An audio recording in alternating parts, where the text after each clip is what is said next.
So this is the third talk in the series on anatta, self and non-self. And I could maybe entitle this talk, If Everything Changes, Then Whose Back is Hurting?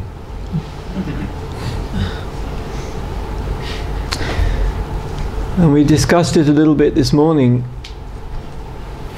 If we get close to experience, it begins to break down, and we see that it's constantly changing, moving, and dynamic, anicca.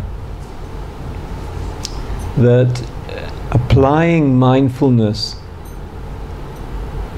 allows the truth of the dynamic life to emerge, instead of a kind of summary that we're making all the time, linking things together and making kind of one collection out of our experience, which is not at all a collection. It's in pieces. It passes.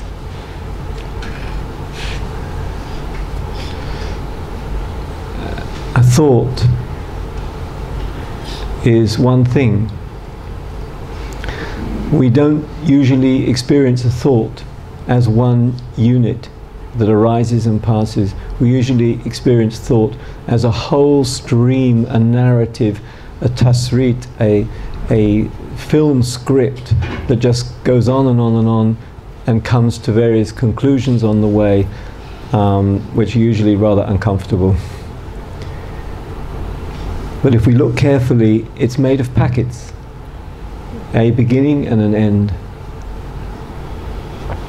The body seems to be one thing, an object. And when we look carefully, we see that it's actually dynamic and flowing and changing. It's made of many, many changing energies and impressions and cells and pieces, and it's never the same for 1 minute to the next if we really look carefully. In other words, it's not a thing.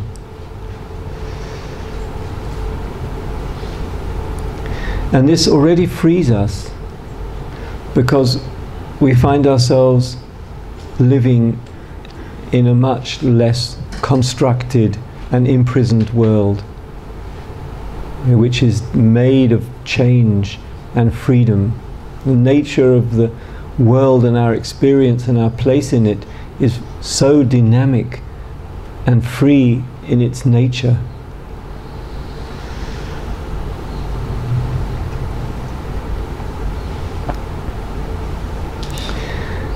And it's all very well, but what upsets us is that we really don't like to change. There's something in us that actually resists it. We're fine until we get sick. Then we blame the medical world, we blame our body, we blame viruses, we blame poor little bacteria, chaydakim, that are just doing their life. and we resist like hell any change. And so there's something very deep in us that actually doesn't want to know the dynamic nature of reality. It's frightening. If everything's changing, then what have I got to hold on to? If I don't know if really I'll be different in the next 10 minutes, then who am I? I need to depend on a solid me that I recognize from moment to moment. I need to know what's going to happen tomorrow. If I don't know what's going to happen tomorrow because everything's changing, I feel the world will go to pieces. So there is a kind of a fear, and we're not ready for that. But it's a problem, because if we're not ready to see the truth of the way things are dynamic and flowing, then we're living in illusion, and it's painful.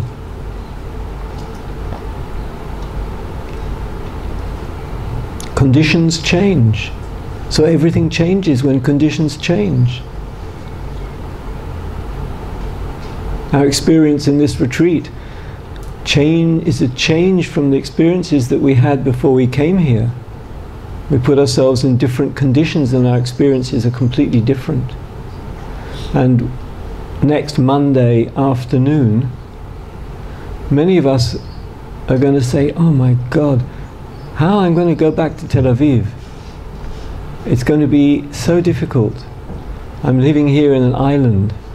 It's been so peaceful, it's been so loving, it's been so quiet, it's been so aware, and it's been so interesting. Now I've got to go back into this mess, forgetting there's just conditions. Tel Aviv is a condition, the retreat is a condition, the next moment is created by conditions. The conditions are created by conditions. There isn't anything that's not created by conditions.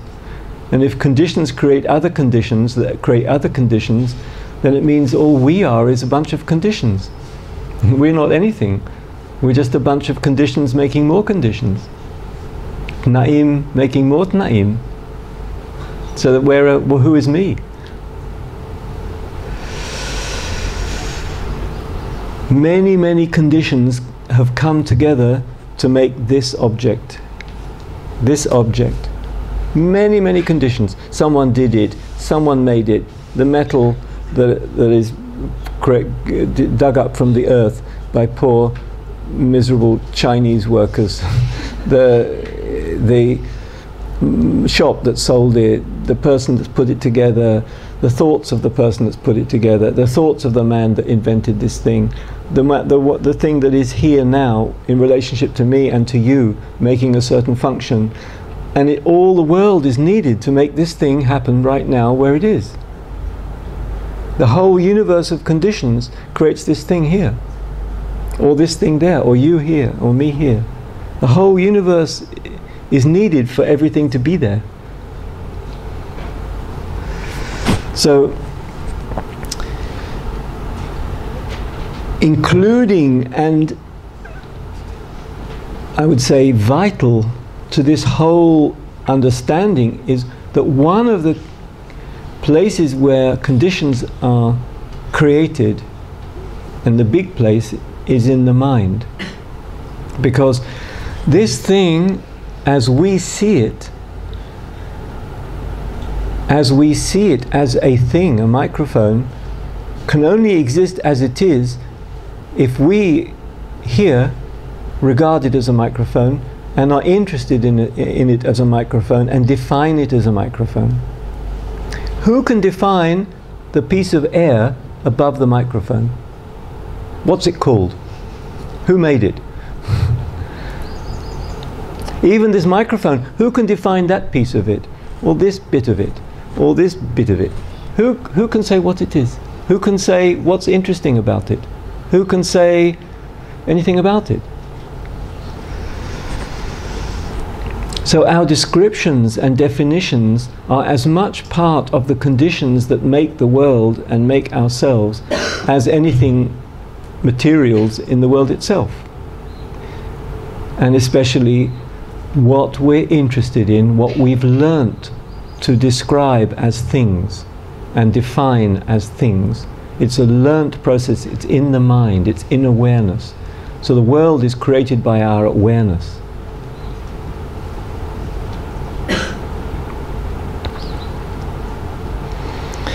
And this is troubling and frightening if we're not ready for it, and it's liberating.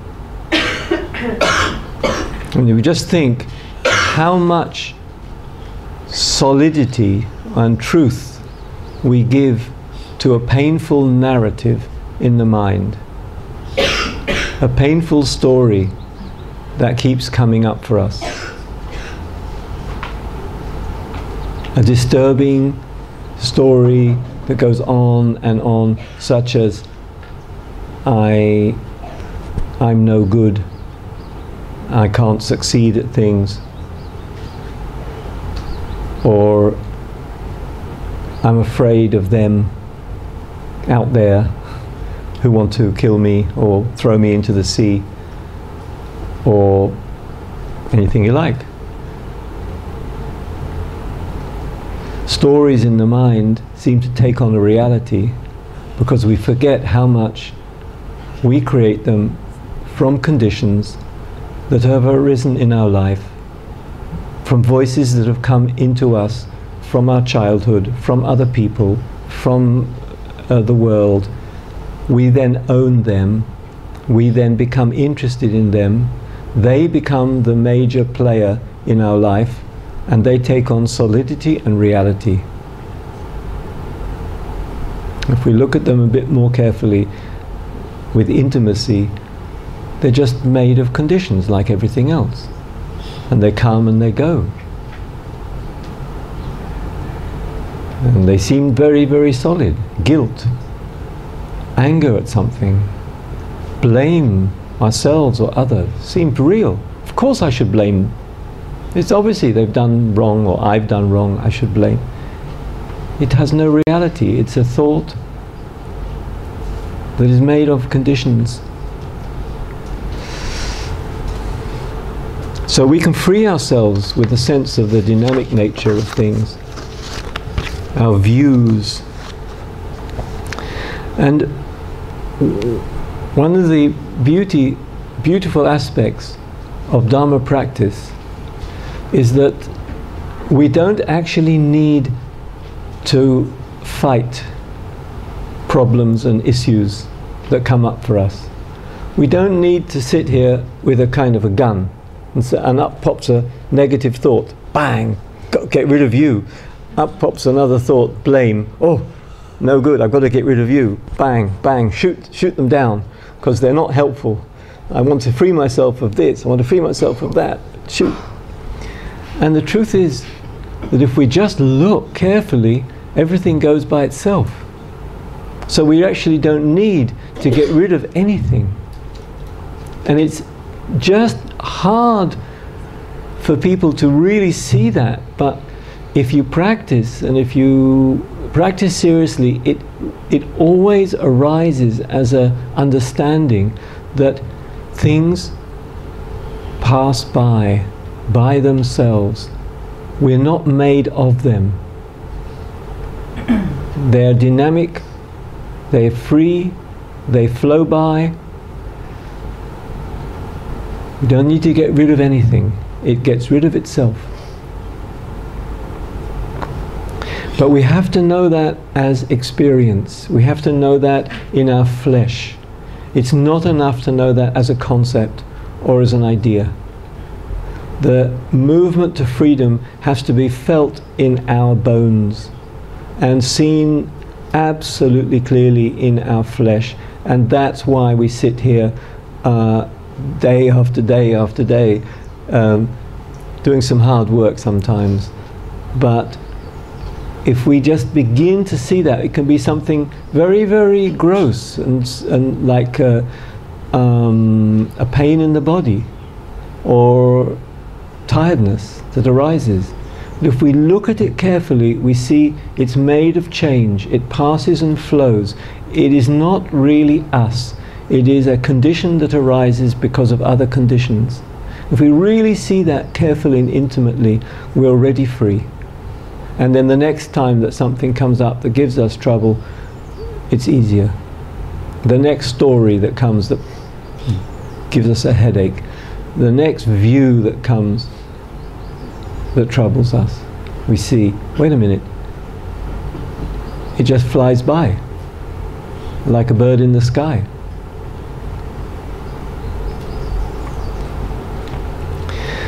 So I mentioned this morning about 3 characteristics, and I mentioned just now anicca, changeability. The second is dukkha,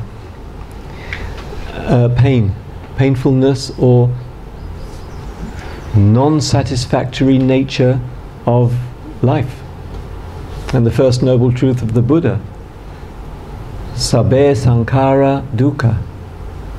All constructions are painful, are difficult for us. And we might think, well, wait a minute, what's this Buddha talking about? I mean, life is great, I'm having a great time. What's all this pain and suffering story? I'm enjoying my life and don't need, I get up in the morning late, I have a cup of coffee, I go out in the street, I enjoy myself, go to the pub in the evening. What's all this? But if we look at it carefully, we can see that living inside an illusory world that's constructed and formed and fixed gives us pain and trouble, because it's illusion, it's not real. So we find ourselves bumping into the walls. We don't want change, we don't want to lose. It's fine to go to the pub in the evening until the pub shuts down, or until our girlfriend or boyfriend fights us, or until we get a virus, or until we get old and the pubs don't interest us anymore, or until God knows any change that happens in our life. And dukkha is not only ordinary suffering and pain and loss, which we all experience, and death, we all experience. It's not only that. It's also sankhara dukkha, the dukkha of conditioning. The fact that we are living in a constructed world, that we have defined everything according to our experience. This and this and this and this is all fixed according to what we learnt and according to what's in the brain. So our brain is constructed to see this and ourselves and so on. And so where's the freedom? Because our brain is constructed by the world is constructed by our brain. So where's the freedom? And that can be a painful realization, that we are kind of in a circle, like in the Kabbalah, when the image of a human being is of a hamster or ger that's going round in a wheel, or of a jar, insects in a jar, harakim in a tinsenet, insects in a jar that are climbing up and falling down and climbing up and falling down and climbing up and falling down. It's a rather uncomfortable image, but that is sankhara dukkha, the dukkha of living in a conditioned world, a constructed world that we construct. And it's living inside structure. It's living in an automatic way. It's swept by the tides. And a lot of it is us. Is we are making that sankhara dukkha out of the events that happen to us in our life. You know, there's a famous Buddhist story of the arrow and the second arrow, where someone was hit by an arrow and it hurt, and it fell down, but then he took the arrow and he began to stab himself again and again and again. The second arrow, the third arrow. The first arrow, it hurt. The second arrow is, why did it happen to me? The third arrow is, I must kill somebody because of it. The fourth arrow is, it's always happening to me. I'm no good. Life is no good. Life is terrible. It's full of shit. Arrow after arrow, he stabs himself, instead of just letting the first arrow go down and finished. So the dukkha is the second and the third and the fourth arrow.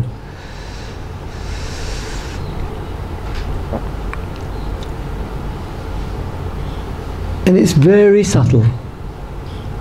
It's very subtle. It can get very subtle. We're sitting here so peaceful and quiet, and then all of a sudden, we don't know why, we didn't do anything, we mind our own business, and our back hurts, our body hurts, we have to move. Nothing wrong with that, but we can take a lesson there, that at that moment dukkha arises. It's not enough. It's not good enough, this stillness. It only lasted 10 minutes. We're not like my cat that can sit 3 hours in an armchair without moving, totally happy, and no apparent dukkha. I'm trying to ask my cat, you know, where's your dukkha? It just sits there in total bliss.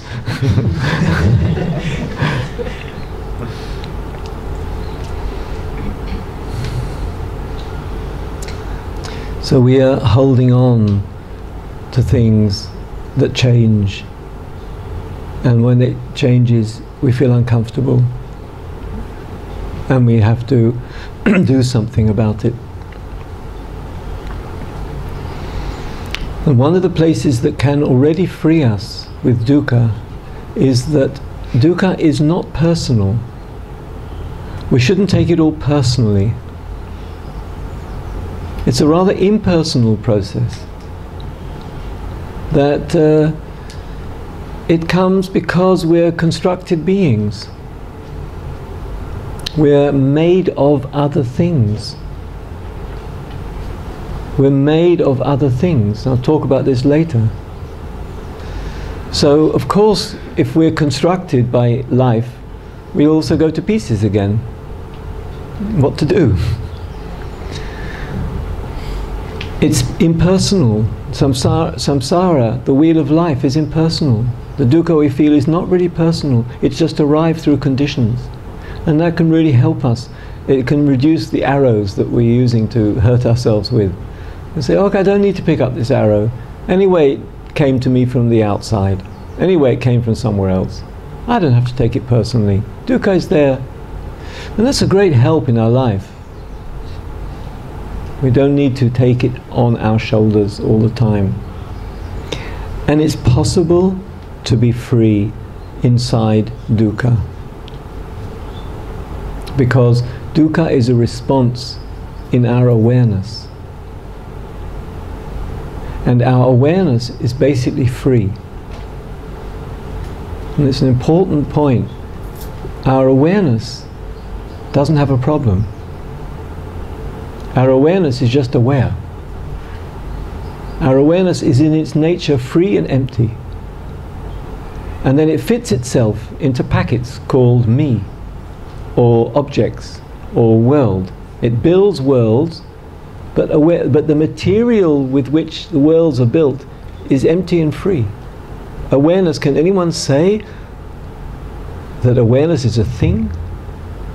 Awareness is just the quality of knowing that fits itself into anything that we look at. So I'm looking at this paper. My free awareness, which is like water, which is like air, is collected and captured by this piece of paper, and then the awareness says, there's a piece of paper. But the awareness itself is free, meaning if the awareness is free, then we are already free. It's like the ocean is free, but it keeps putting itself into bottles. What to do? Just remember that the ocean is water, and everything is water, and nothing is in bottles. There's a nice quote from the Sutta Nipata about this. And the Buddha was asked, is there a place really where I can find safety, where I can find the end of all the difficulty of life, the dukkha? And he says, yes. For the sake of those people stuck in the middle of the river of being, overwhelmed by death and difficulty, I will tell you where to find solid ground. There is an island which you cannot go beyond. It's a place of nothingness, a place of non-possession, of non-attachment. It's the total end of death and difficulty, and it is why I call it Nibbana, the extinguished, the gone out, what's gone out. There are people who, with mindfulness, have realized this and are completely gone out, here and now. They do not become slaves working for Mara, for death. They cannot fall into its power.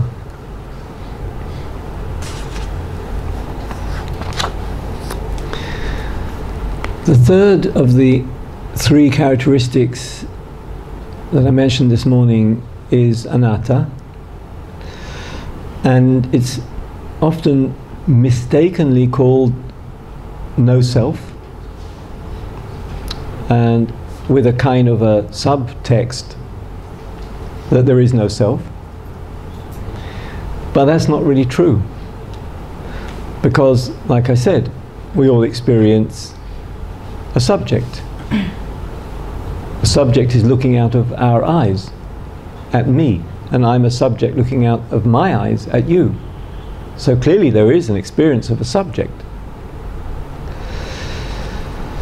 So it's translated as non-self, anata, non-self, not no self. And it means that there is no enduring, means staying self as a thing, that there is no thingness in the experience of self. It has no thingness. And that's what the island of safety, island which you cannot go beyond, it's a place of nothingness. Nothingness. No thingness.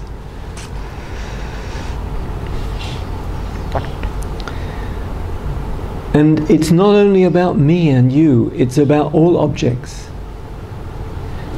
It's about, just because I define this thing and I happen to see this thing without looking carefully and mindfully as an object, it seems to us to be a thing. It seems to have a kind of a self or an identity. But if we look carefully, there is no thingness about this. It is a dynamic process in the middle of its changing reality. It's made of conditions that are moving to other conditions, and the same with this. So sometimes anatta is equated, is taken to mean emptiness, and this can be taking it too far, because the Buddha didn't talk that much about emptiness, because it tends to turn into a object. So instead of a self, which is a big problem, we replace it with emptiness, which is another big problem. What am I going to do with this thing called emptiness? Now I have to deal with that. It's bad enough dealing with me. Now I've got to deal with emptiness as well. So I want to be careful here, because emptiness is not empty of meaning. It has its role, it has its understanding. There is a reason why the word emptiness, sunyata, exists, and it has a certain direction, and especially in the Tibetan tradition it's taken as a very, very important essence. But the Buddha and the authority of the Buddha to our practice here is much more about the unfindability of the self, the transparency of the self, shakuf. Because the truth is that we are under the illusion that we are somebody, and not only us, but my cat as well, and every other being as well. And in the tradition, there is a word for this called ahamkara and amankara. Ahamkara is I-making, the making of an I, the construction of I. And amankara is the construction of mine, me, mine. And every ant will have that going on inside them. If you take an ant away from its path, its home, it will desperately try and get back to its nest. How does it know that? Because it's mine. It knows that's my home, not there. And so all beings experience ahamkara and amankara, and you could almost say that the I-making and the mind-making is the reason that beings are born. They are born and survive as part of the I-making process. They are making me in order to survive, and we need to have that. A child that doesn't have a good, nice, solid mechanism called me is in trouble. Is all the time their whole life going to psychologists trying to look for a me. And mostly psychologists can't even deal with that kind of problem, because the psychologists need a me to relate to sit opposite to.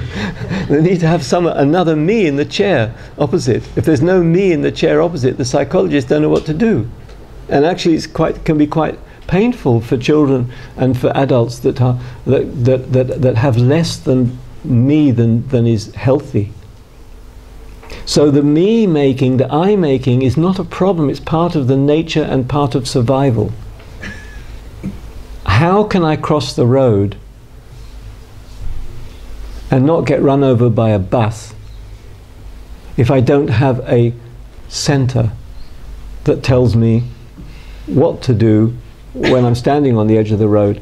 If my arm tells me you can go there, and my other arm says you go there, and my head says you go there, and my mind says you go there, I won't last 5 minutes, especially with egghead bus drivers. We need to be,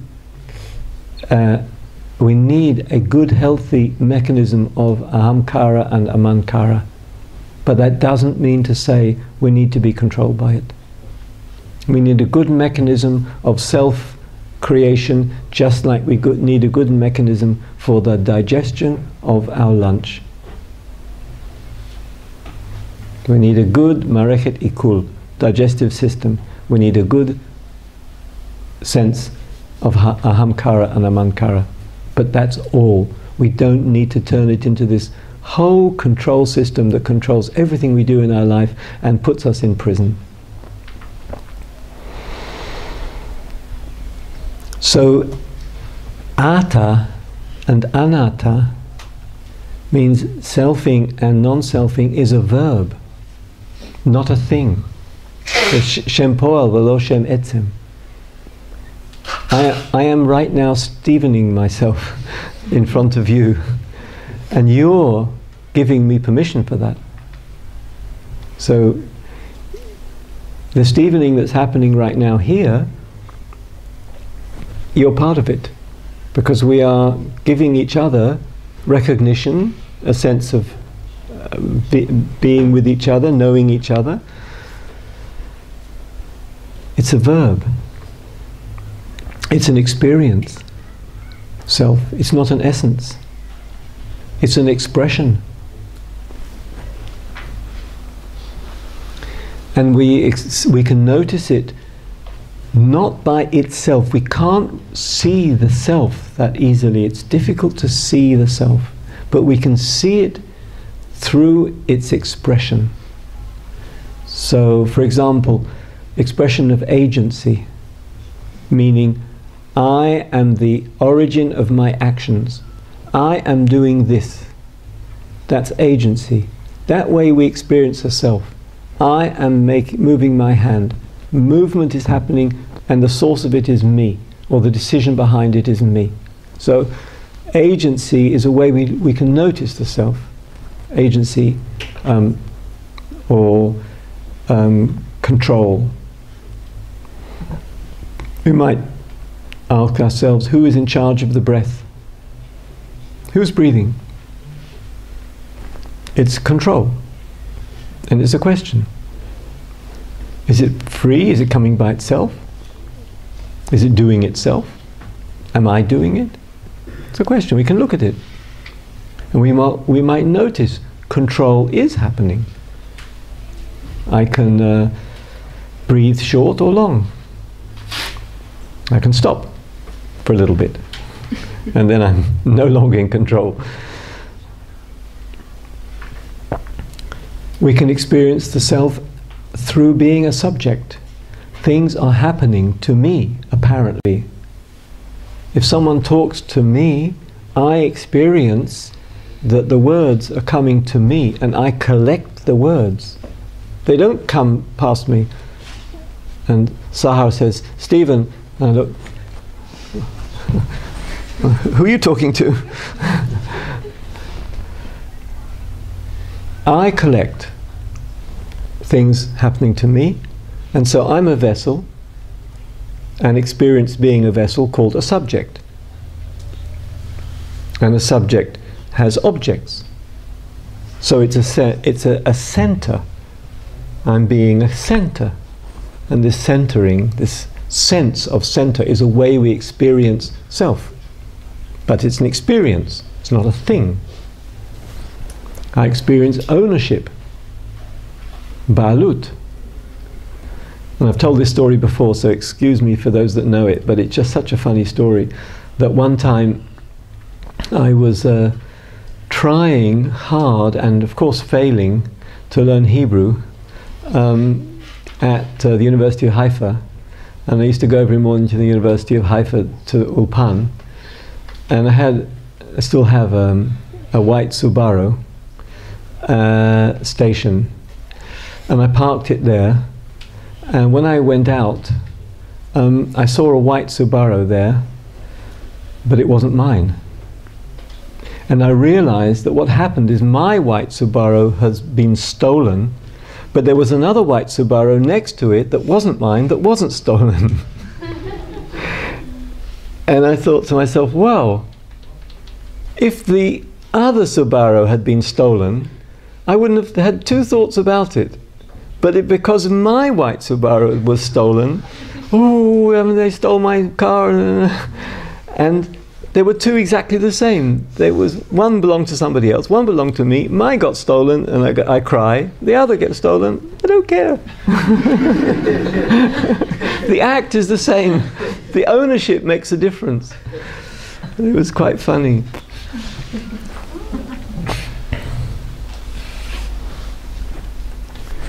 My car, myself, my children. I wonder how many actually children, especially when they grow up a bit, like to be thought of as my children. As someone is saying, my children. I mean, children don't like that very much, because they see a bit more truth. They don't like to be owned. Boundaries is another area where we can feel the expression of self. We can see the self. So I have an intuition that myself finishes here. And here is not me, but here is me. Oh, here is me. Or is it here? But is it here or is it here? Or what about here? Where exactly do I finish? What about here? What about here? What about... We have an issue of boundary. We have a definition of where we end and where we begin. This is built in from a very early age. A child playing with toys is playing and understanding boundary, where the body finishes and where the objects begin. But it isn't, again, a thing. It's an experience. I must say I had a very interesting experience quite recently, a few months ago, 6 months ago, when I put myself in a laboratory in Bar-Ilan University, and they were doing some experiments on meditators. And they asked me to go into meditation, put various sensors and Chayshanim and so on, magnetic sensors to measure the brain. And someone who's actually a friend of mine, Dr. Yochai Ataria, he began to ask me many, many questions. Now, the experience that they were looking for was the experience of self expressed as boundary and boundarylessness. The experience of having no boundary. The experience of no boundary is an experience basically of infinity, Ein Sof.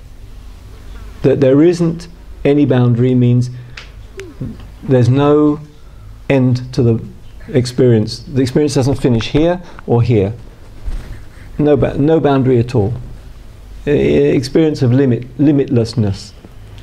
So he asked me to go into various boundary states and limitlessness. And it's all half an hour. That's all it took, or an hour. And last 2 or 3 weeks ago, I received in the mail a 30-page scientific paper with all the questions he asked me while I was in meditation, and the answers I gave of the experience that I was experiencing at that time. And it was all written in this scientific, semi-scientific, psychological way. It was amazing. I was shocked to see it in this. It was 30-page of details, how each part of the experience was expressed and so on. And it was quite an extraordinary paper, actually, and a brilliant research, which is very unusual, because usually people in laboratories do test meditators and Buddhist monks and so on. There's quite a few hundreds of sort of research papers, but very, very rarely do you get such fine, sensitive questions and answers about the experience, the details of the experience, what happens during states of mind. And this was all about boundary and boundarylessness, and it was really interesting. So we recognize the self also through identity, of course. I'm Israeli, I'm this, I'm Jewish, personal identity, group identity. I remember really struggling with my father, who was Orthodox Jewish, and I kept asking him, where am I Jewish? Obviously, you know, I have circumcision, but but that doesn't really, it still doesn't feel Jewish. So is this a Jewish finger? I mean, where is the Jewishness? Show me where Jewishness is. Of course he couldn't. It's a thought. Again, the self as an experience, not as a thing, as a label. So we all use this language. Oh, I'm Jewish, I'm not Jewish, you're Jewish, we're Jewish, or we're Pakistani, or we're... But it's just a label, and it's also very, very confused. We can decide we're Jewish, but I can decide I'm English, or I can decide I'm greybeard, or I can decide I'm a grandfather, or I can decide I'm all these roles, I'm loads of them. I can't even count them. There's thousands of identities that are built into this thing here. I was just showing the other teachers a picture, which I'm kind of quite happy that you can't see it. It's quite far. So don't look too carefully. But here's a picture that I found in a book of myself at a psychedelic festival 50 years ago. And almost nobody could recognize that it was me. And I asked people, who's that? And they didn't know. And it's 50 years ago, at the beginning of the hippie revolution. And there I was, as sort of one of the early hippies at a rock festival. And this came out in a book. And it looks so interesting. Is this person me?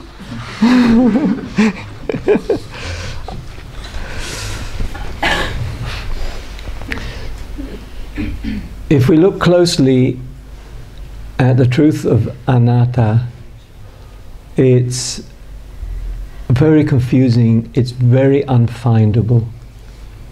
And here is a clue and a help to us.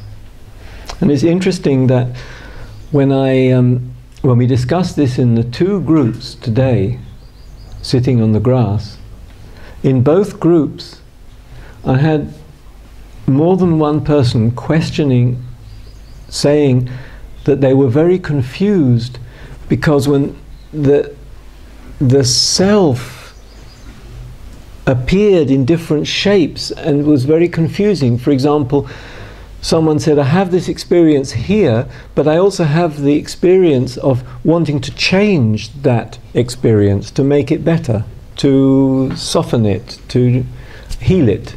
I have tension and I want to heal it. So is the tension expressing me, but then is the intention to heal it also me?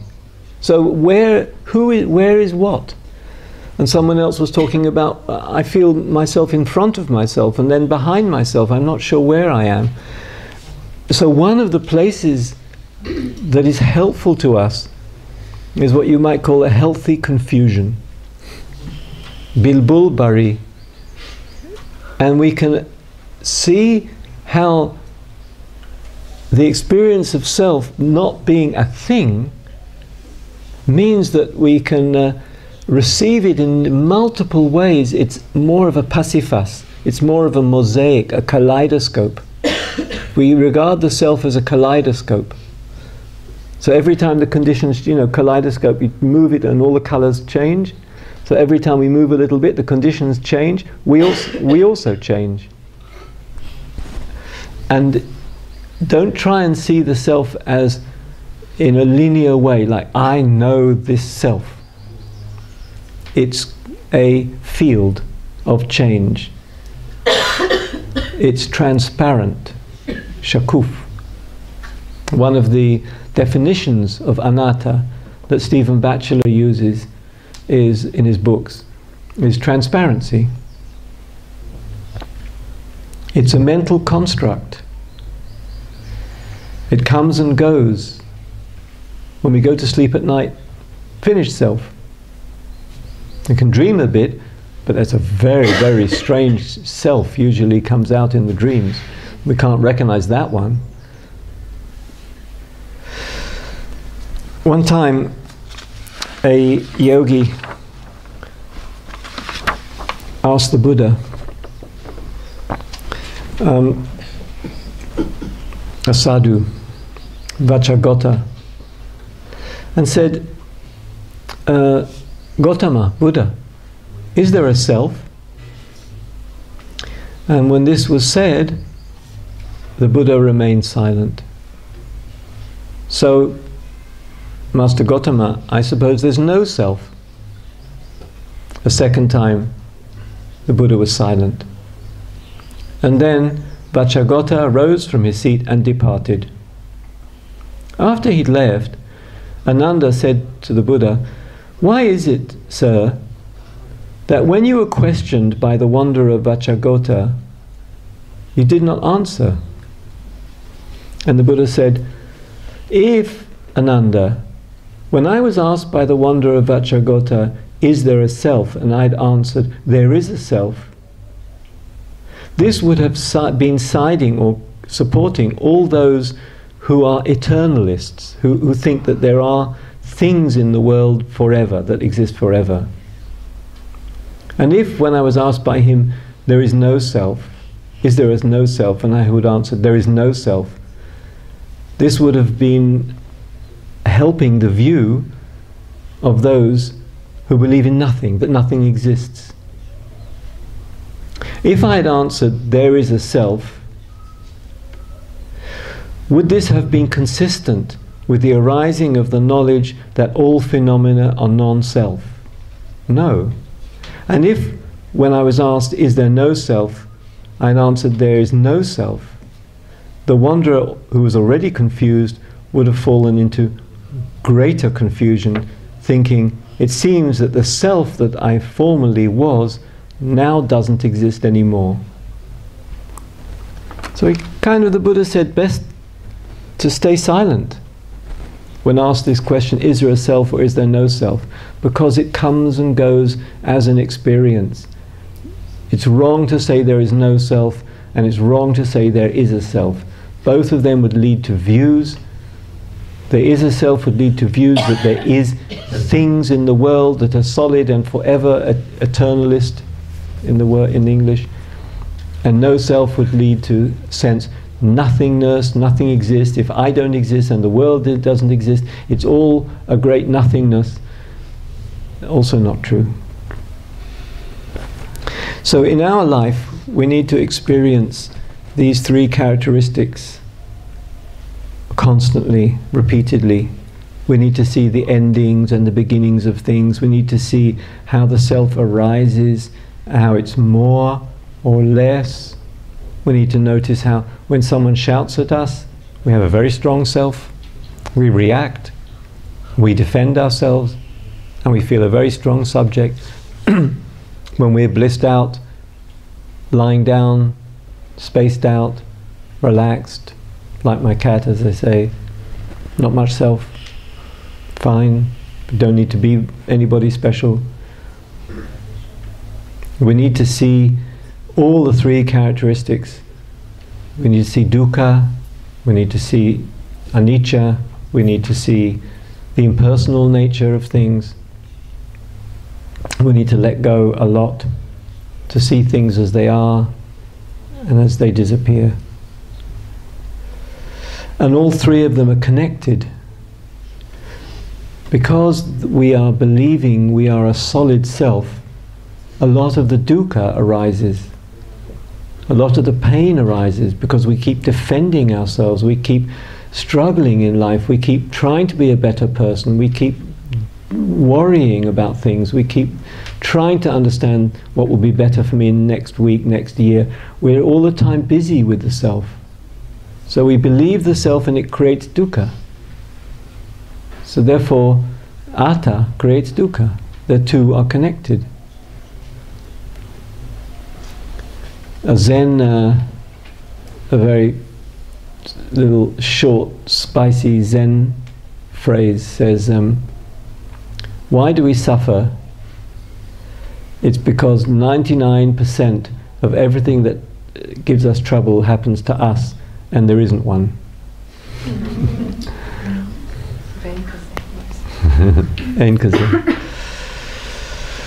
So I'll finish with a small poem by Rumi, which I've shortened slightly,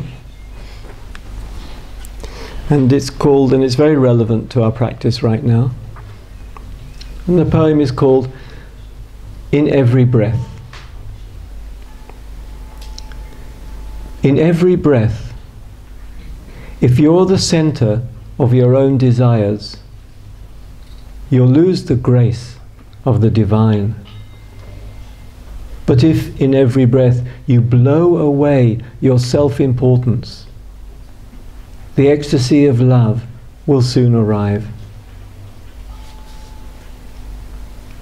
In every breath, if you're the center of your own thoughts, the sadness of autumn will fall on you. But if in every breath you strip naked, just like a winter, the joy of spring will grow from within. All your impatience comes from the push for gain, for your needs. Let go of the effort, and peace will arrive. Well, let's take a couple of minutes.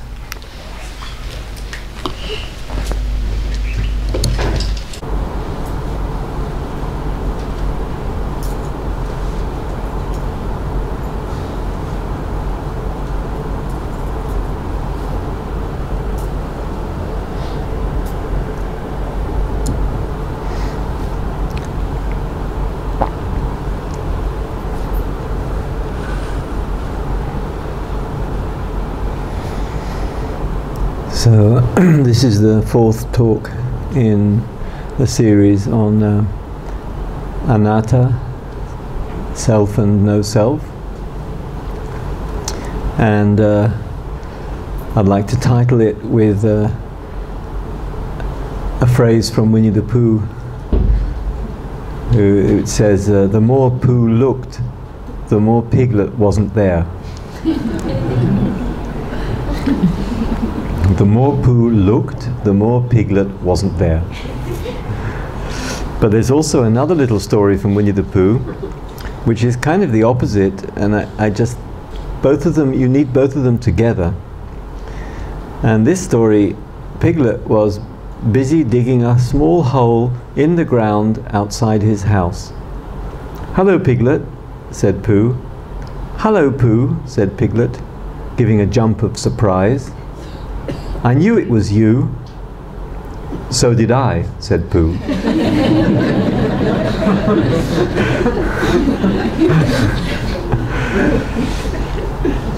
So we're between the two stories. We know it's me, and the more we look, maybe we can't find ourselves. But I want to start with a kind of philosophical question, and in a way we talked about it already, but I'd like to just go over it again. The question is, what's wrong with the self? Isn't it part of nature, given by God, like everything else? Isn't there, what's wrong with the self? Why is it a problem?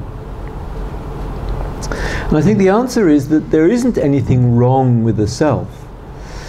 What's wrong is what we do with it. We give it such central power over everything in our life. We serve it like a slave. Our whole life seems service endlessly to this self. We work for it from all our life. We get jobs. We want security. We want to keep it comfortable. We want to keep it beautiful. We want to keep it safe. We want to keep it healthy. And it starts off as a mechanism for protecting the body, like all beings, ahamkara, the I-making that protects the body. And it ends up just protecting itself. And actually, it's the worst protection in a way. Because if you think about all the big disasters that have happened between human beings, all the wars, all the conflicts, they're almost always about self against a self. They're not about protecting the body. If you protect the body, you just make sure you have food and water.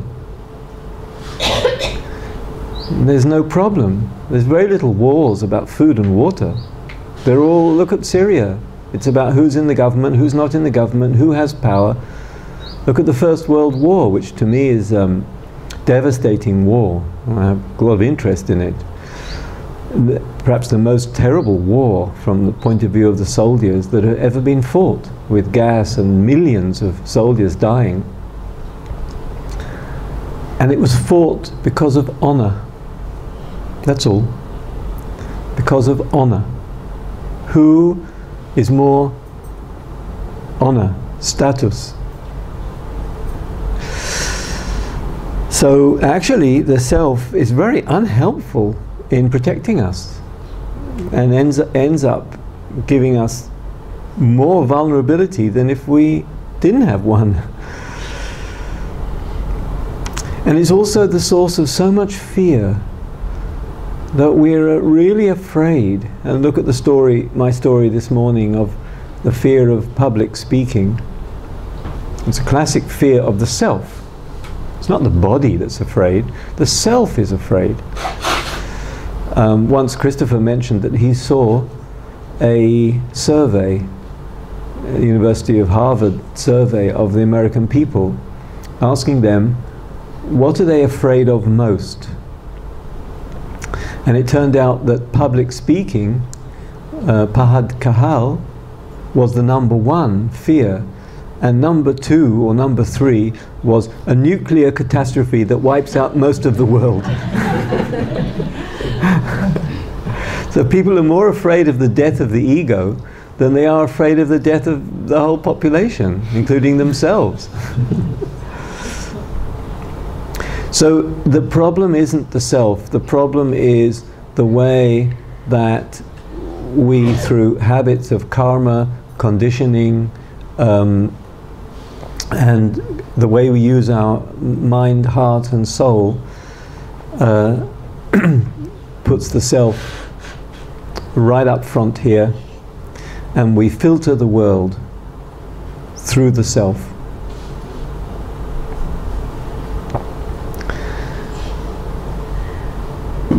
And if we look at it a little carefully, actually when the self is less dominant, we actually feel better. We feel worse when we are most afraid and most protecting ourselves and most worried about what will happen or what did happen or who I must be or who I will not be or whether I want to go to university or get married or divorced. That's when the self gets big time, and that's when we feel most upset and worried and unhappy. And if you ask yourself, everyone says, I want to return to myself. I want to go back to myself. I want to return to myself. And if you look at the kind of conditions that people choose to go back to themselves, it's walking up in the mountains of the Alps, it's going on holiday and swimming under the sea, it's having time off, it's just relaxing and being nobody. And at that time people say, I'm gone back to myself. Which really means that when you take yourself much lightly, you feel more yourself and you feel more happy with yourself. So it really shows, I mean, here's proof that that the self as a runaway kind of master of everything is quite toxic to us. And you know, can think of where it moves into addiction, into habitual behaviors, into stress, into victim mind. We had for a couple of years a retreat with Germans and Israelis, which I led, one in Berlin and the other one in Israel, in Klil. And it was really around the narrative of the Holocaust. And it was really trying, in a sense, to deconstruct the Holocaust narrative. But first of all, we had to actually show how this narrative was controlling us from inside, and we didn't even know it. And we were talking about it as the elephant in the room, which everyone was sort of dancing around and behaving because of it, but nobody addressing it, what it is in the actual consciousness. And the Israeli Jewish narrative of the victim that comes from it is one of those that causes so much pain. But when it's exposed and dissolved, it can be we can feel a lot freer and lighter.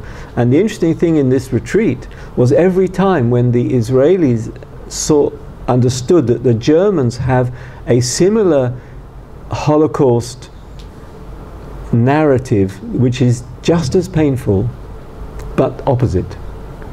Their narrative is not the victim, but I don't know what I did, my parents did something terrible, something happened there, they don't talk about it at home, I feel very bad, it takes away my joy of life. Two narratives coming, but both of them, the elephant in the room, needs to be exposed as a thing that dominates self, that sits in the subconscious and steals our joy.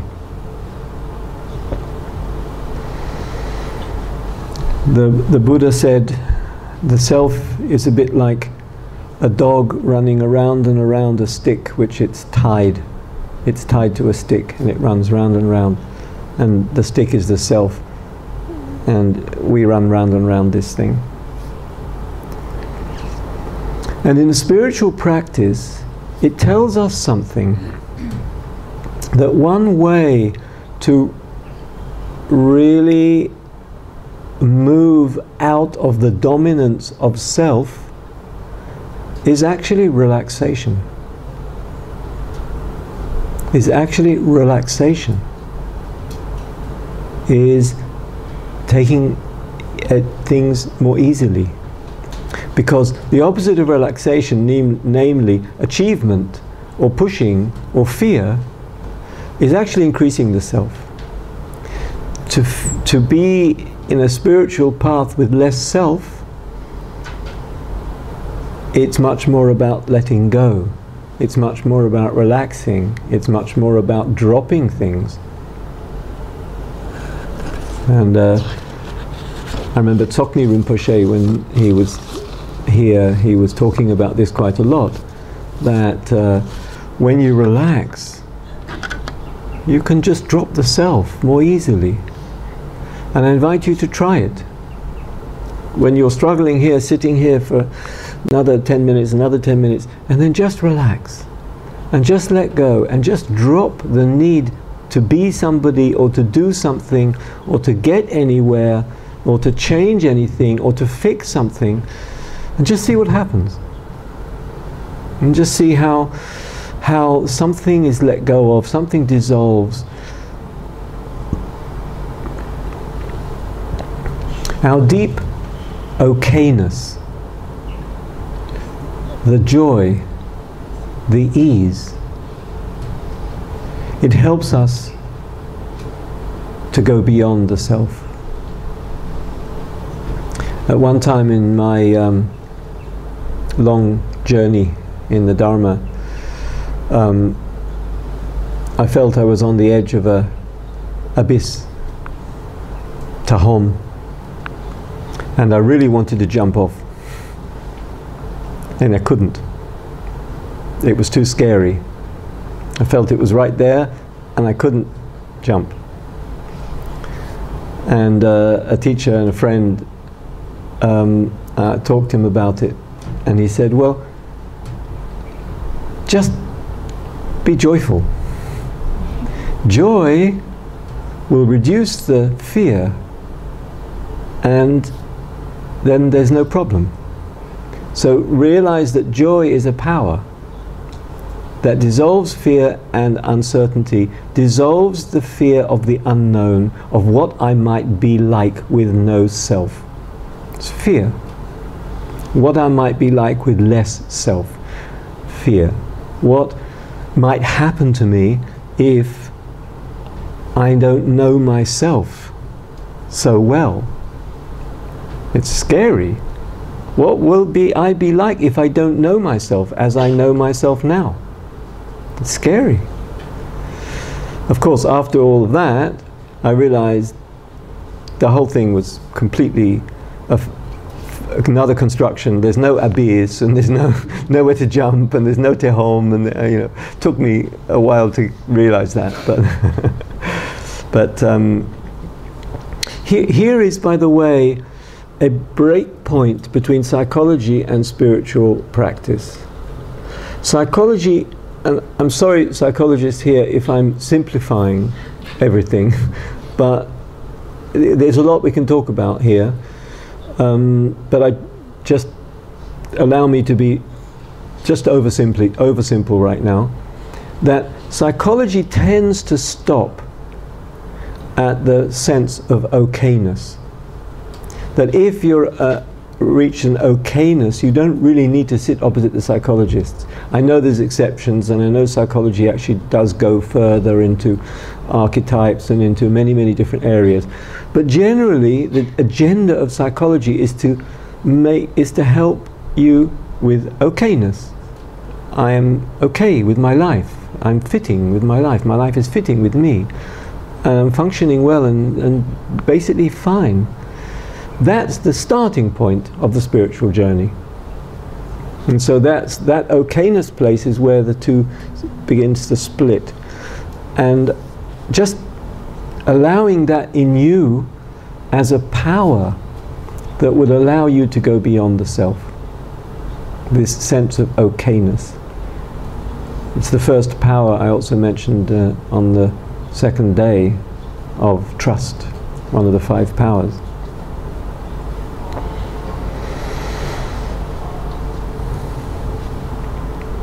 But yes, it can be scary. This spiritual business is not necessarily all a path of roses. If you want to leave the retreat now, please do. We'll give you buses to take you back to Tel Aviv. But there is the dark night of the soul. There is the difficulty we might face.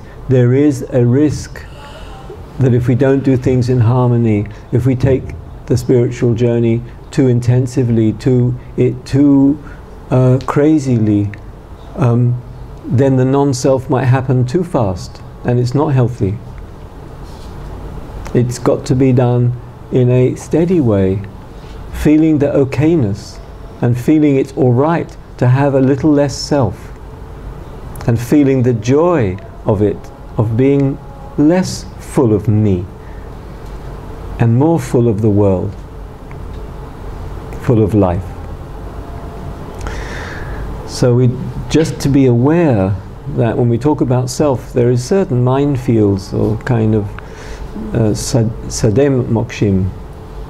I have a friend, mostly these problems come dafka actually in the world of psychiatry and not so much in the world of spiritual practice, but it does happen occasionally in spiritual practice when things get too intense and you're pushing too hard.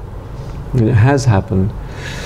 And I have a friend who many years ago who took crazy overdose of LSD, and he entered a period of 2 years of the most scary depersonalization.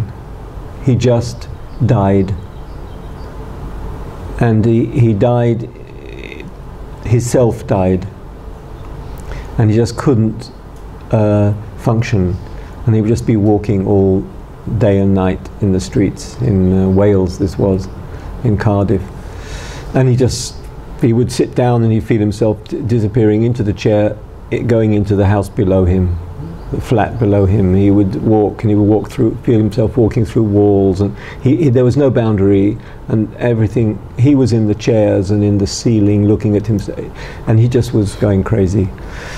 But actually he went to Goenka, and Goenka really helped him and said, Goenka, of course, the first reaction to this total psychiatric disaster was to laugh.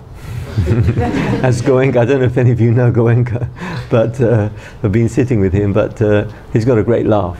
So he burst out laughing, and then he said very simply, meditate on sensations, but never let the sensations go out of the boundary of your body. In other words, restore again this fiction or this mental habit called boundary of the body.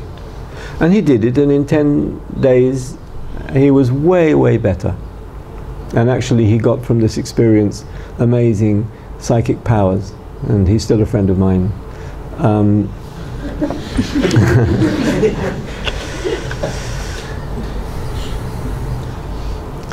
So we don't need a theory that we have to get rid of anything. We don't need a theory that we have to fight the self. We need an understanding that based on our natural okayness, we have to see the self in all its glory, as it comes, as it goes, as it changes. We have to be able to watch the self in its dance. As we do that, we get free of it, or freer. It becomes less dominant. We begin to feel at home in this shape that karma has created for us.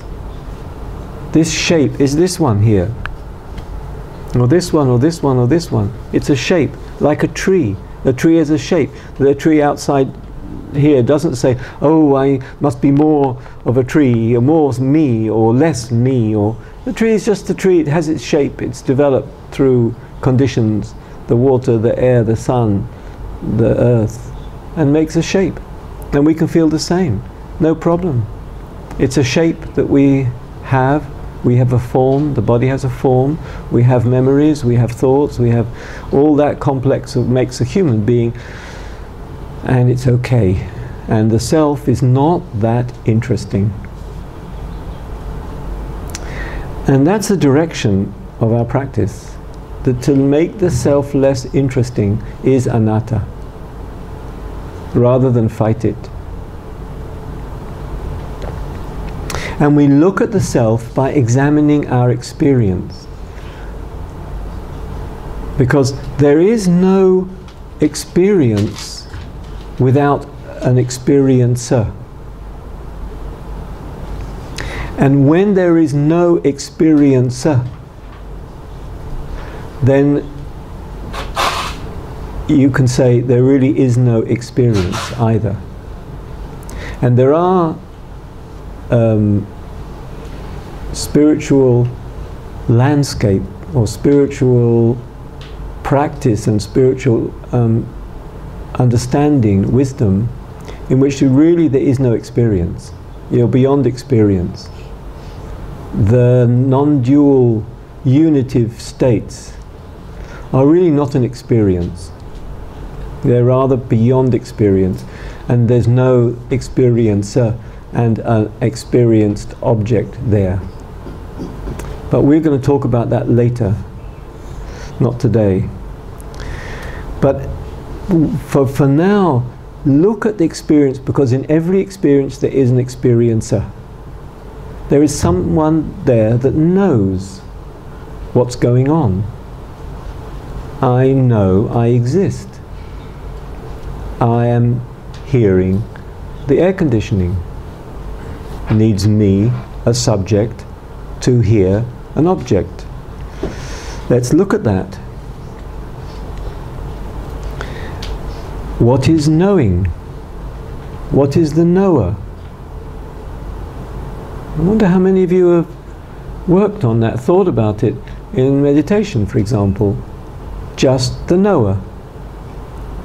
Because in the basic classic meditation instruction, we are usually talking about the object, the breath, the body, a thought. And I mentioned separation of the oil and the water, the awareness separating from identification with object.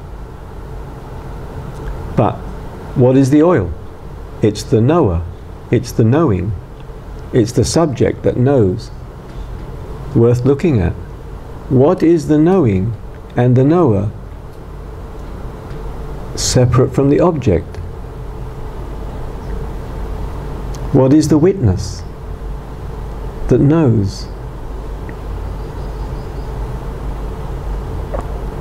What belongs to me? What is the arising of the subject as the center of experience? How is that feeling? Who is looking right now? And you're looking at me. Who is looking?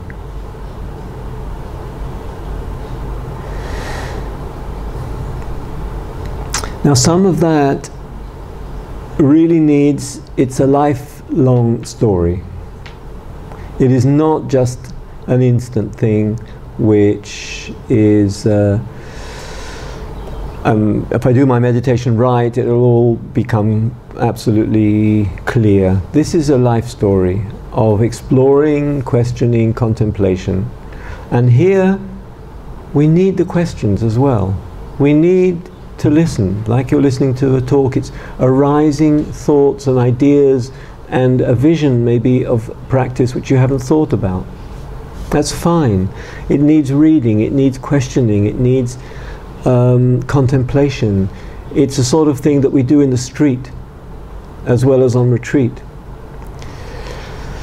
It's a sort of thing that I mentioned before with this struggle with my father when I asked him, is this finger Jewish?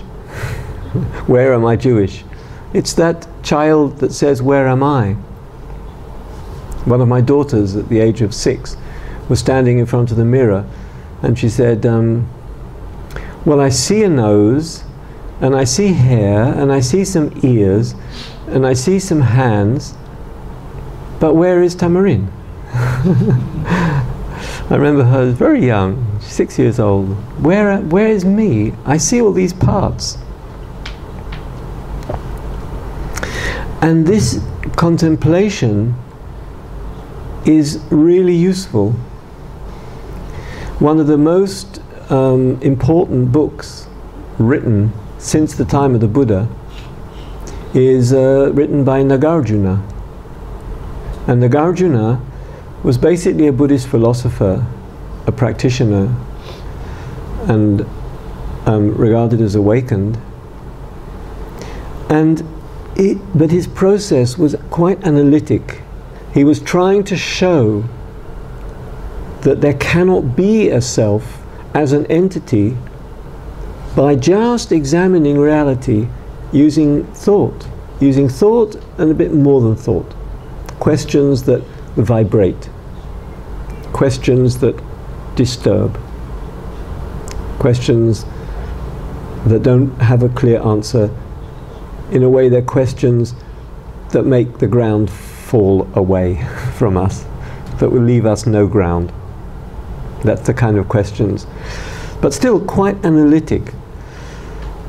And he asked, for example, am I the same as all the pieces that make me up? Like Tamarin in front of the mirror. Am I the same as all the pieces? Well, if I'm the same as all the bits, the cells, the fingers, the hands, the water in the body, the carbon, nitrogen, khankan, am I all these? Well, if I am, then I'm many selves. Each one is a self if I'm the same as them. But am I different from them? But if I'm different from all the pieces that make up me, then they would have no effect on me. So me wouldn't have any, nothing would happen. I wouldn't be there with any of them.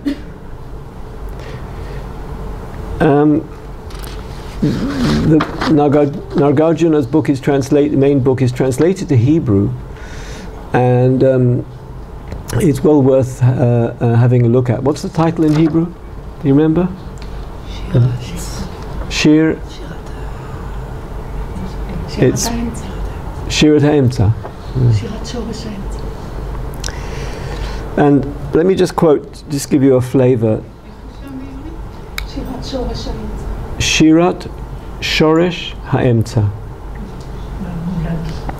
It's there are many poems, each one of which is full of these kind of radical questions that collapse our basic assumptions of reality.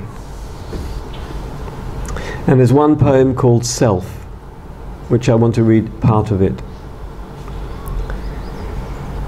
If mind and matter was me, I would come and go like them.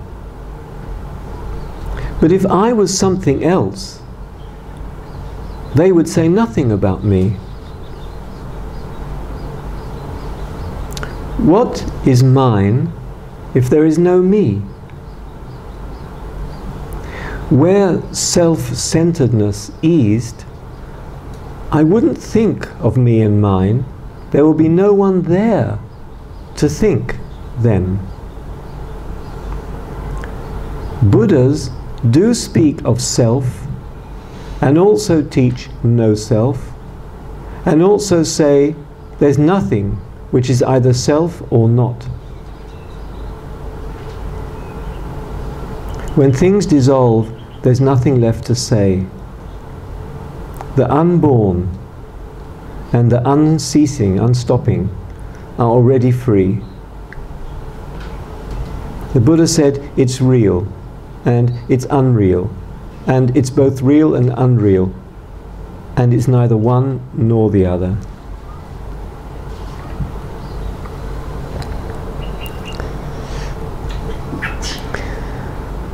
So we're in the question that we ask and contemplate can be in the area of ownership, of what about the pieces that make us up,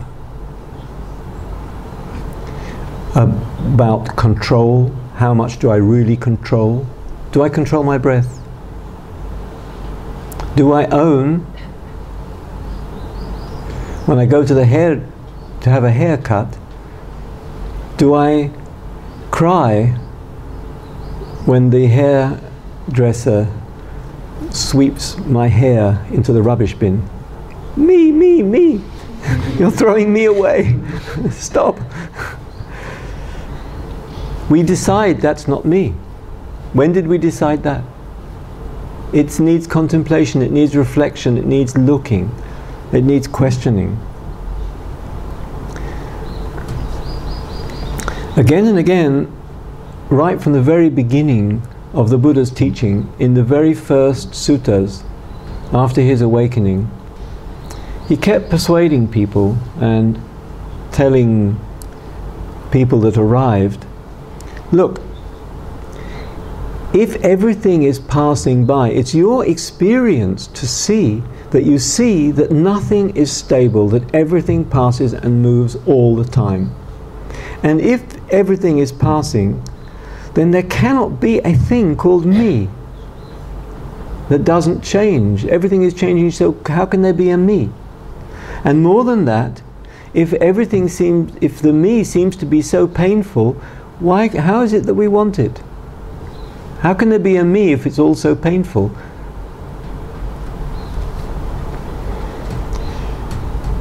We can get stuck, and one of the places to get stuck, and the Buddha was warning us about this, is in the world of speculation, of parshanuyot, of thinking about. And that's really, the self issue is really attractive place to get stuck on thinking about. And in one of the early suttas, the Buddha said, this is how people pay attention without wisdom. Was I in the past? Or was I not in the past? What was I in the past? How was I in the past? And having been what before, what did I become in the past? Shall I be in the future? It's like my year. Will I be in the future? Shall I not be in the future? What shall I be in the future? How shall I be in the future? And having been what in the past, what shall I become in the future? Or else they were knotted, perplexed around the present. Am I? Or am I not? Like Shakespeare, to be or not to be. What am I? How am I? Who am I? Where has this being come from? Where will it go? When you attend unwisely in this way, one of 6 views arises. The view, self exists for me, arises as true and established. Or the view, no self exists for me, arises as true and established. Or the view, I see self with self, arises as true and established. Or the view, I see not self with self, arises as true and established. Or the view, I see self with not self, I perceive self with not self. Or else they have some view like, it is this self of mine that speaks and feels and experiences here and there the results of good and bad actions. And this self of mine is permanent, eternal, not subject to change, and it will keep going as long as eternity. I think he's having a kick here at the Indian concept of Atman, which is the Sanskrit of Atta. These views, monks, are called the thicket of views. Thicket is a kazer, what's the word in Hebrew? Thicket of bushes. Svach. Svach. The thicket of views, a wilderness of views, a twisted place of views, vacillation, nadned, wobbling place of views, tying views. Tied by these views, ordinary person is not free from birth, aging and death, pain, grief and despair and suffering. So we have to be careful not just to kind of be in the world of views about self. But again, if we are close and intimate to the self as it arises without thinking about it, without views, with a sense that we're watching the dance of self and the dance of the subject and the dance of the knower, we're in the right place. And also the questions, when we question, questions are important here. Fundamental question in half of the Buddhist world is, who am I? If you go to Korean Zen monasteries, if you go to all kinds of Dharma centers, one of the questions floating around will be, who am I, who am I, who am I? In the Tibetan practice, it's often combined with states of energy that shake the mind. And we have sometimes Dzogchen retreats here in Israel. And one of the things that happen is the shout, where we basically shout, but! At that moment, when the shout happens, but! Now look at yourself. There's a gap in the thinking. And in that gap, look at yourself. So sometimes using the help of energetic and mind-changing practice, and at those moments ask the question, who am I now?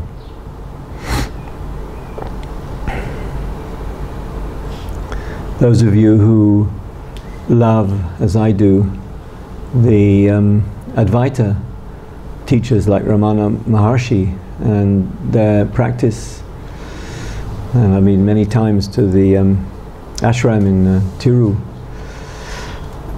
and Ramana Maharshi is one of the greatest living, not living, died sages of the 20th century. And he basically said, who am I is the fundamental question. Just sit with it. Just let it work.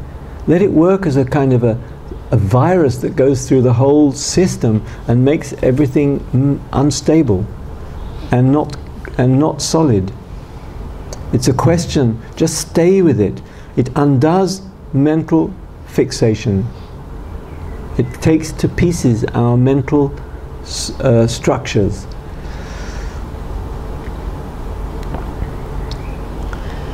The sense of meeting the witness. Who am I? Because when we meet the witness, when we meet the knower, the subject, actually when we get close to this knower, we get close to a quality which is non-personal. It takes time. And if we get close to the witness, we get close to the sense of being alive. When we get close to being alive, the sense of being alive, we get close to awareness. You can call it awareness. And awareness is impersonal. And it doesn't have a label on it, me.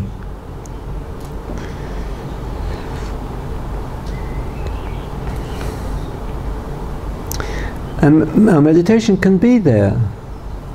We can see and look at the arising of selfing, the arising of the me, the knower, the witness, and see how it changes and moves and sometimes dissolves. It's one of the rules of spiritual practice. The more you look at something, the more it fades away. It's just the way things are. And the reason neurologists can explain this, that the brain depends on differences. We're only knowing things because they're different from each other. So we know one thing from another because they're different, they have a boundary, they're separate. The minute we look at something intensely, it tends to fade away. If right now you're experiencing the touch of your hands, which are touching your legs or each other, or touching cushion or something. If you just experience the touch of your hands now, and just stay there,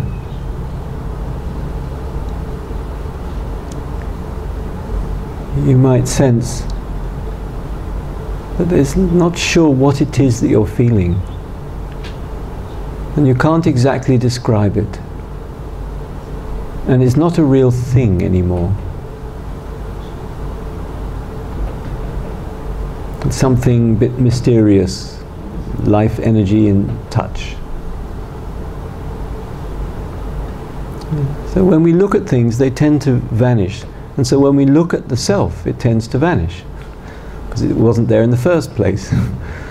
And or it wasn't there as a thing, shall we say, in the first place. And that's the title of the talk, by the way. The more Pooh looked, the more Piglet wasn't there. It's exactly the title.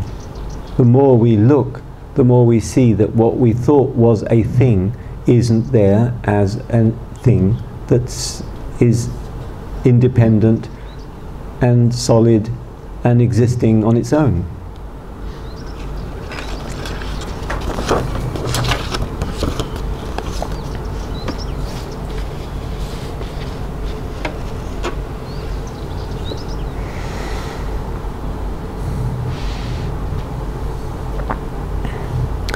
The interesting thing about the self as from our spiritual journey is that as it's the biggest sankhara, and sankhara is construction.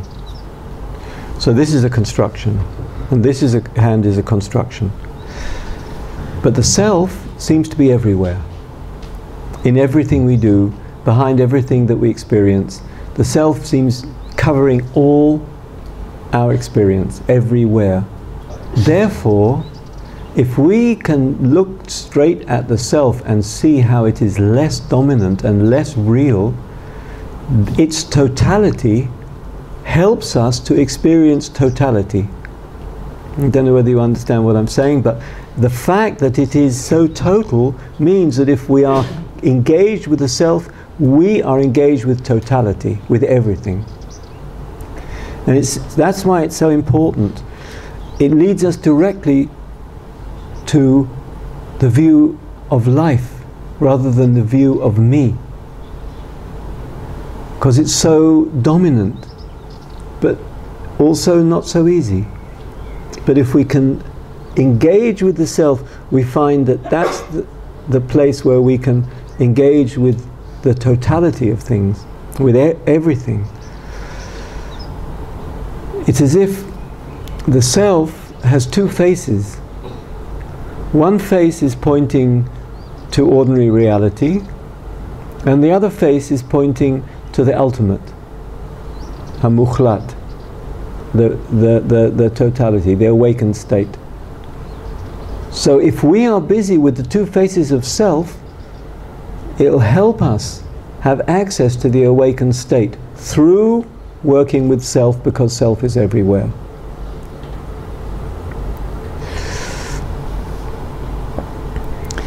But the good news is that a little bit of this goes quite a long way.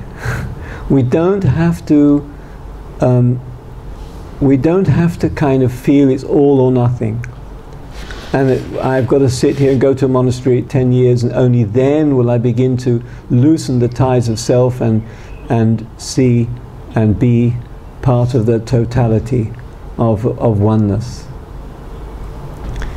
Because even some sense of lightness around the self, by watching its dance, already frees us, already gives us more relief, already gives us less fear and protection, less busyness trying to be comfortable.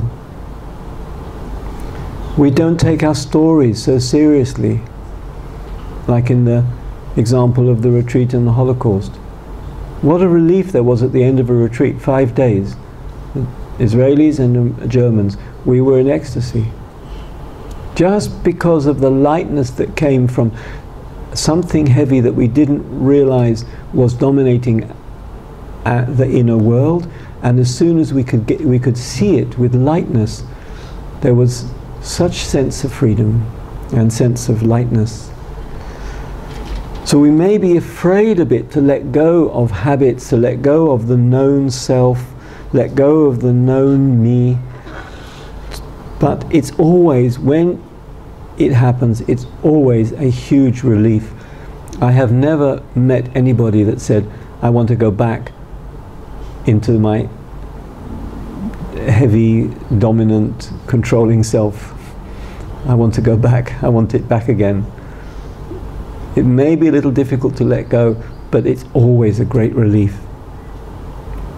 And I want to finish with two things. One is a small quote, one of my favorite quotes from Chesterton, who said, "Why do angels fly? Because they take themselves more lightly." And I think that's, for us, a good message. We take ourselves more lightly. And I want to quote one of my favorite teachers, authors that I've been connecting with for a very long time, Krishnamurti, because he's got such beautiful language. And I just want to read to you what he writes about that experience of beyond the self, and how that expresses the endlessness, the totality, and how he moves beyond the self into the totality of existence. I should say here that Krishnamurti doesn't use the word I, he uses the word you, but he means himself. And I'm going to take the liberty, because to make it easier for you, to put the word back to I. To wherever he says you, I'm going to say I, meaning himself. And as the sun came up over the horizon, in a cloudless sky, it made a golden path.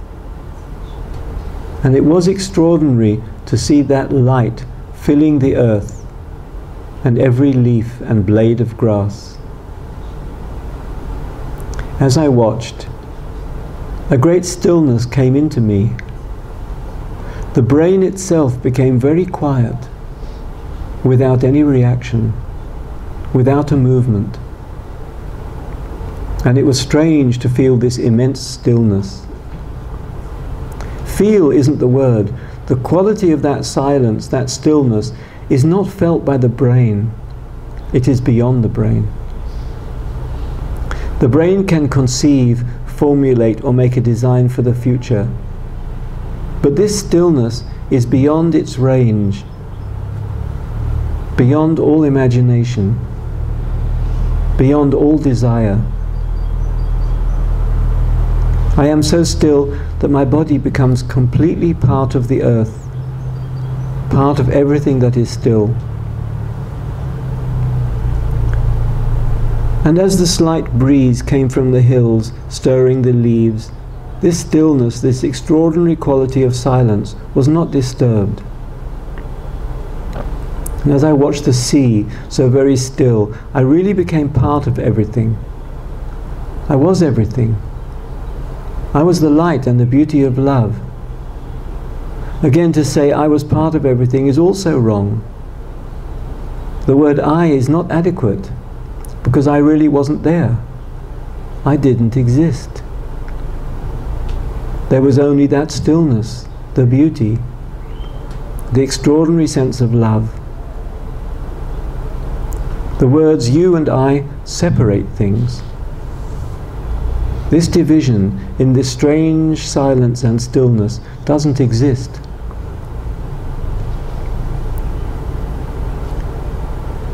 And as I watched out of the window, space and time seemed to have come to an end. And the space that divides had no reality. That leaf and that eucalyptus and the blue shining water were not different from me. So let's sit for a couple of minutes.